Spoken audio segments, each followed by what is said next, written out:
Assalamualaikum warahmatullahi wabarakatuh.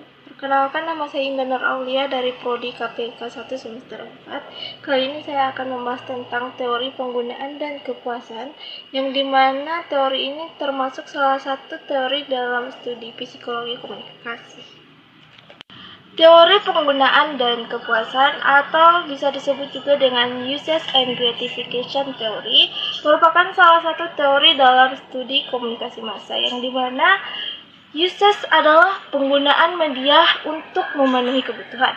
Gratification adalah kepuasan yang dihasilkan oleh penggunaan media. Khalayak aktif adalah khalayak yang sengaja dan aktif mencari informasi dalam media untuk kepuasan hidupnya. Dalam teori ini menegaskan bahwa orang menggunakan media untuk memuaskan keinginan atau kebutuhan tertentu. Teori ini menilai bahwa audiens menggunakan media berorientasi pada tujuan, bersifat aktif sekaligus diskriminatif. Audiens dinilai mengetahui kebutuhan mereka dan mengetahui serta bertanggung jawab terhadap pilihan media yang dapat memenuhi kebutuhan audiens tersebut. Teori Usage and Gratification bertumpu pada dua prinsip tentang pengguna media. Pertama, mencirikan pengguna media sebagai aktif dalam pemilihan media yang mereka konsumsi. Dari perspektif ini, orang tidak menggunakan media secara pasif. Mereka terlibat dan termotivasi dalam pemilihan media mereka. Lalu yang kedua, orang-orang menyadari alasan mereka memilih opsi yang berbeda. Mereka mengandalkan pengetahuan mereka tentang motivasi mereka untuk membuat pilihan media yang akan membantu mereka memenuhi keinginan dan kebutuhan spesifik mereka.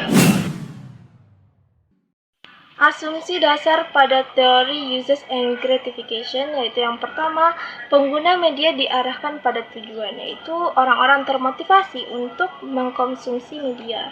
Lalu yang kedua, media dipilih berdasarkan harapan yang akan memuaskan kebutuhan atau keinginan tertentu. Lalu yang ketiga, pengaruh media terhadap perilaku disaring melalui faktor sosial dan psikologi. Dengan demikian, kepribadian dan konteks sosial dipengaruhi pilihan medianya yang dibuat seseorang dan interpretasi seseorang terhadap pesan media. Lalu yang keempat, media bersaing dengan bentuk komunikasi lain untuk mendapatkan perhatian individu. Misalnya, seseorang dapat memilih untuk melakukan percakapan langsung tentang sesuatu masalah daripada menonton film dokumenter tentang masalah tertentu. Lalu yang kelima atau yang terakhir, orang biasa mengendalikan media dan karena itu tidak terlalu terpengaruh olehnya. Asal-usul Usage and Gratification Theory pertama kali diperkenalkan pada 1940-an.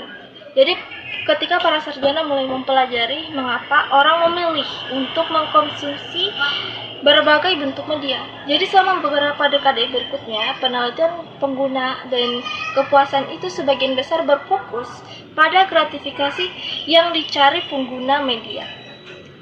Lalu pada 1970-an, para peneliti mengalihkan perhatiannya kepada hasil penggunaan media dan kebutuhan sosial psikologi yang dipuaskan oleh media.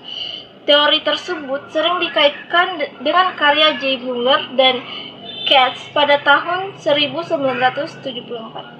Ketika teknologi media terus berkembang biak, penelitian tentang teori penggunaan dan kepuasan ini menjadi lebih penting daripada sebelumnya untuk memahami motivasi orang memilih media dan kepuasan yang mereka dapatkan. Alasan mengapa audiens menggunakan media yaitu yang pertama, pengalihan, yaitu melarikan diri dari rutinitas atau masalah sehari-hari. Mereka sudah lelah bekerja seharian dan membutuhkan media sebagai pengalih perhatian dari rutinitasnya tersebut. Lalu yang kedua, hubungan personal. Hal ini terjadi ketika orang menggunakan media sebagai pengganti teman. Lalu yang ketiga, identitas personal sebagai cara untuk memperkuat nilai-nilai individu. Keempat, pengawasan, yaitu informasi mengenai bagaimana media membantu individu mencapai sesuatu. Contoh dalam teori ini yang dimana pengguna tentunya dalam memilih musik yang akan didengarkan melalui beberapa proses selektivitas dalam memilih yang cocok dengan yang kita inginkan. Misalnya dari penyanyinya, dari genre lagunya, atau dari moodnya. Terdapat beberapa model teori dalam teori ini yang dikemukakan oleh para ahli, yang dimana terdapat 4 model teori. Yaitu yang pertama, model transaksional. Menurut model ini, terdapat 2 faktor yang dapat menghasilkan efek dari diri audiens ketika mereka menggunakan atau mengkonsumsi media, yaitu karakteristik pesan dan orientasi psikologi individu. Terpaan media terhadap diri individu menghasilkan efek besar selama orientasi psikologi audiens memungkinkan untuk itu. Ensilot, Becker, 1974. Yang kedua, model pencarian kepuasan dan aktivitas audiens. Jenis kepuasan tertentu yang dicari serta sikap audiens menentukan perhatian terhadap isi pesan media. Efek yang timbul pada pikiran, emosi, dan perilaku audiens bergantung pada keterlibatan mereka terhadap pesan dan kehendak mereka untuk bertindak, behavioral intention. Lalu yang ketiga, model nilai harapan. Philip Palmgren 1948 mengajukan gagasan bahwa perhatian audiens terhadap isi media yang ditentukan oleh sikap yang dimilikinya. Suatu sikap terdiri atas kumpulan kepercayaan dan evaluasi.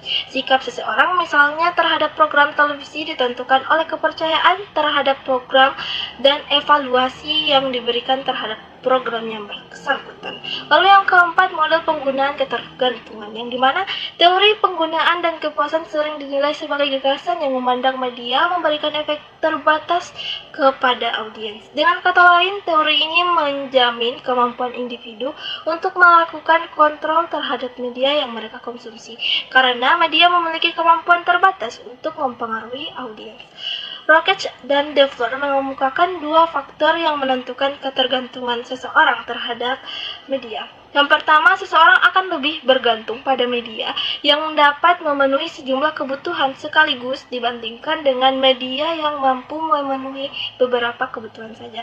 Lalu yang kedua, perubahan sosial yang konflik terjadi di masyarakat dapat menyebabkan perubahan pada intuisi, kepercayaan, dan kegiatan yang sudah mapan. Situasi sosial yang bergejolak, perang, bencana, dan kerusuhan, dan lain-lain dapat menimbulkan perubahan pada konsumsi media. Misalnya, orang menjadi lebih bergantung pada media untuk mendapatkan informasi atau berita.